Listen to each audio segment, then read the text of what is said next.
Okay, so I want to move on to a use case in the affiliation space, which I've been thinking about for a while. So, as far as I understand, affiliates rely solely on data provided by operators or merchants in order to know how much they're being paid, right?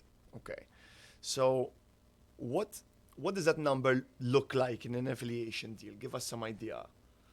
So for an affiliate, mostly they will look after is registrations Mm-hmm. and first time deposits and the conversion rates. So depending on the deal, sometimes it goes on the first time deposits. Example, we pay €20 for an FTD. Mm-hmm. Again, that's something coming from the operator. So that data is based on the operator side. Sure. They have additional checks apart from getting FTD. They have to check if it's a fake account, or there's a lot of checks goes into from the operator side to Okay, make there's a sure. bit of DD that's Exactly. done, like. So it's again based on trust, because an operator can always go to the affiliate and say, yes, your traffic wasn't adequate. I'm sorry, but we're not paying for this deal because it's not what we wanted, basically. Interesting. So what you're saying is some affiliates basically sign up and create like a bunch of dummy bot accounts. Unfortunately, there's that part of the industry which Wow. that is why trust and transparency is beneficial from both sides. Wow. Okay, that's a whole new kind of social engineering strategy, I guess. Very interesting. Okay, so you mentioned, for example, like I don't know, a €20 FTD, for example. But let's like talk to me about what's the value of one account every month. Like, let's say I'm an affiliate. I'm gonna bill a specific operator, and we're doing some good business. How much am I billing them every month?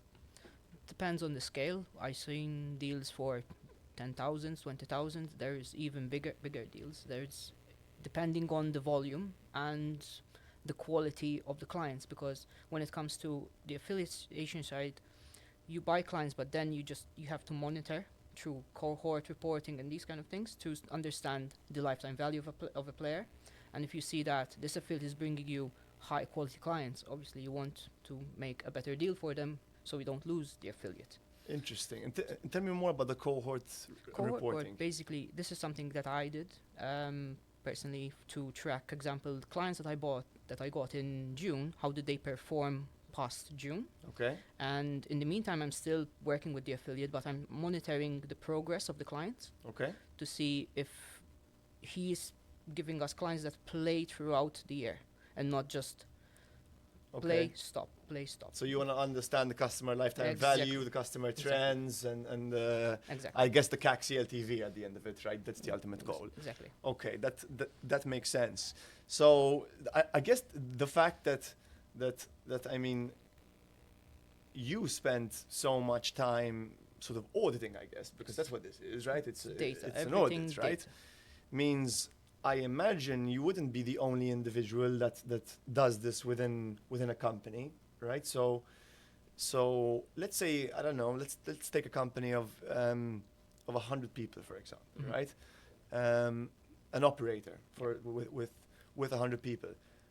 How many of those people spend time each month on auditing this process and making Mhm. sure that, you know? No, a big operator would have dedicated team BI analysts. Their analytics, that's all they do. It's analyzing data through not just the affiliation side, even through their CRM.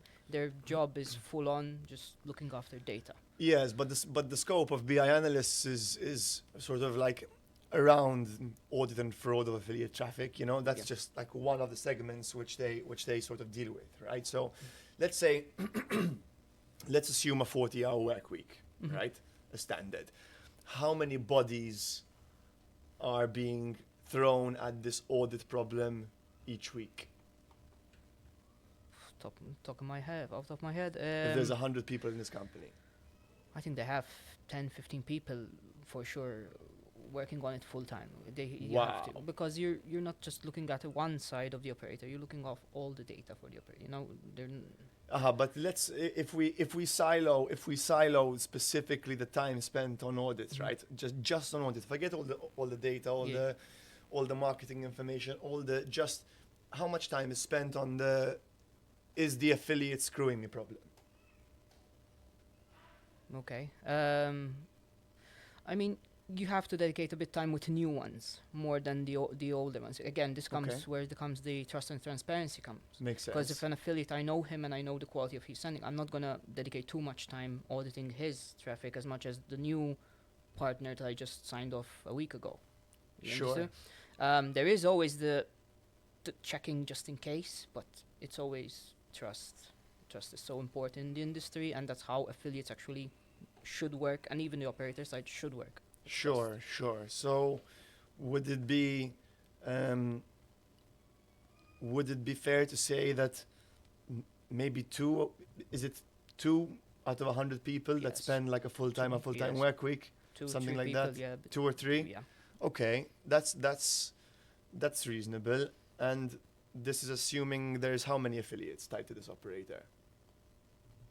So, how many the operators working amount of affiliates depends, because Or websites rather, maybe.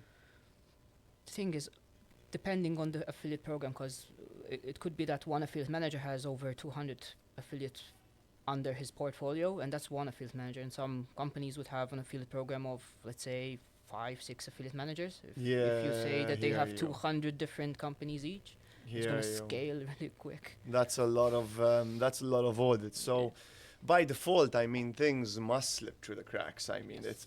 it's going to be impossible if it's a human. The important part is, as soon as you catch it, you actually action on it. Because, Sure. example, and if an operator would, at some point, I think anyone would buy fake traffic at some point. I think because that's how you understand it's fake traffic, right? Yeah, You fair cannot know point.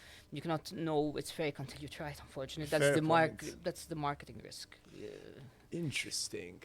Because even if you ask for data to show how much traffic the website gets, it can get spoofed. They can buy traffic from traffic sites and just Yeah. pump traffic on the website. They can create a fake report and Everything can be spoofed.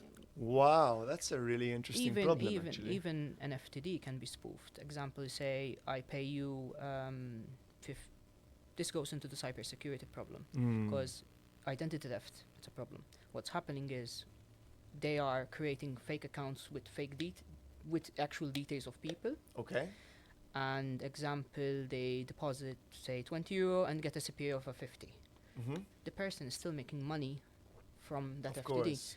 But then that's why the affiliate manager has to check that the clients that he's bringing actually keep playing. Because if just an FTD, the company is paying more than theirs. Of course, then the operator's at a And loss. that's one red flag for understanding it's fake traffic. Yes, but when there's like an affiliate deal happening, and do they provide, like when they provide the sample data rather? Yeah.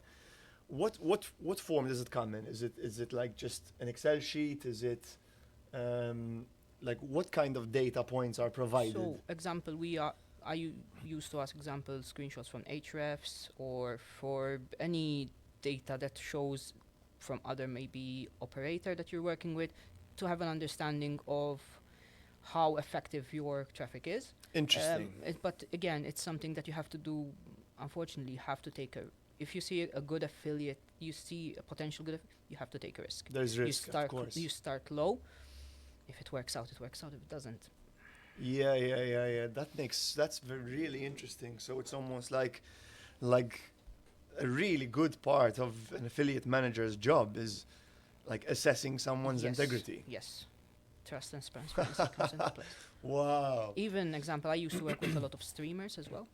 Even a streamer account, you can say, okay, they have active players, but still active users on Twitch, anything. You can fake it. It can be a bot. Of course.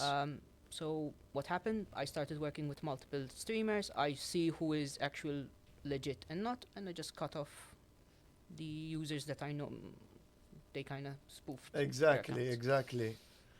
So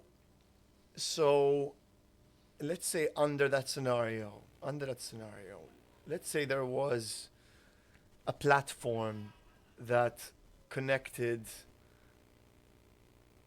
directly to other platforms like Twitch and other affiliates, maybe other gaming platforms, etc. And collated this data in one place and hashed it. The industry, what there is space for, a review website for affiliates and operators. There is a big space for it. And there is, I don't know if you can mention names, but there is a company that I working with through SBC as well, to build trust and transparency between operators and affiliates. And that's a noble cause indeed. And I think, let's say, the rating approach, I think, solves part of the problem, but not entirely, right? So don't you think that there is a way? I mean, I can see it. I can somewhat see it. A way to tokenize that data. Forget crypto for a second. Okay. Let's talk about blockchain, okay? So blockchain enables values in 3 ways, and only 3 ways. Every little piece of value that blockchain creates stems down from these 3 pillars, and it's data integrity, digital identity, and delivery versus payment. Everything, every little bit of value a blockchain creates stems from those 3. So if you could give a digital identity to the user on the Twitch platform, and to the Twitch platform itself. Let's just stick with Twitch as the example that we're going with. And you can verify the data integrity transferred out via API from that platform. And you can stick it in one place and collate it. And what I mean by that is like adding maybe a little AI layer on top of it, to be used for pattern detection. Would that be an effective way to solve the problem in the industry, or part of? I think it would be another step towards it. It can be another tool towards it. Why not? Because there is again, knowing the affiliate directly is the trust base. You know, it's a very trust in the industry. It is a big industry, but at the same time, it's small. Everyone knows each other. Sure. So if you and it works a lot with word of mouth. Everyone refers that person. I refer. If I work good with an affiliate, why not share with another operator that he is good? You should give him a chance. So Makes sense. what you bring up, it's still a part of the tool when it comes to new partners. But I think the trust part is still important factor, since again the industry, everyone knows each other. Agreed. So I think I tend to agree with you. I think that was maybe a bit of an over-engineered solution for something which can very easily can be be another solved tool, with a you know, rating system, right? But it's another tool. It's a good tool. Absolutely. Every tool you can provide is essential. Sure, but I think it's more about, let's say, like one pet peeve of mine is like, I don't know, using blockchain for the sake of using blockchain, right? If there's no need, there's no point. Okay. It should only be used in a way that adds value. But in the example which you mentioned in the rating system, for example, having the bigger problem there is dealing with, like, how do you deal with bots, for example, on that platform? Because example, you register as a company. Let's say one of the biggest operators register, and it gives a rating to a media company. There's only one company. If someone tries to make a fake account, it's the platform's job to authenticate it. Sure. So if they can curate their registrations based on company information, they would know who is not a legit profile and an actual profile. Sure. What they can do as well is they tie it to one of their C-levels or their head of marketing. It's make it more authentic, and you cannot fake it as much, you know. 'Cause again, it comes to the point.